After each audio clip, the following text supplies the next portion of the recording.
Blood pressure वो दबाव है जो खून दिल से निकलकर शरियानों की दीवारों पर डालता है। उसकी 2 रीडिंग्स होती हैं। सिस्टोलिक, जब दिल सकड़कर खून पंप करता है। डिस्टोलिक, जब दिल आराम की हालत में होता है। नॉर्मल ब्लड प्रेशर आम तौर पर 120/80 होता है।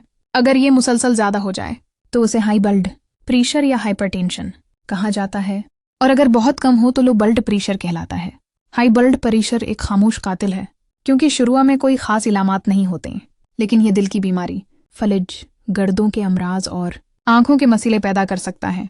हाई ब्लड प्रेशर से बचने के अवामिल: नमक का इस्तेमाल कम करें, ताज़ा सब्जियां और फल ज़्यादा खाएं, तली हुई और ज़्यादा चिकनाई वाली चीज़ों से परहेज़ करें, रोज़ाना कम उज़ कम 30 मिनट वर्जिश या तेज़ चहलकदमी करें, जहनी दबाव कम करने के लिए नींद पूरी करें और पुरस्कून रहने की कोशिश करें, तंबाकू नोशी और अल्कोहल से परहेज़ करें, वज़न नॉर्मल रखें और मोटापे से बचें, वक्तन फ़वक्तन ब्लड प्रेशर चेक करवाते रहें।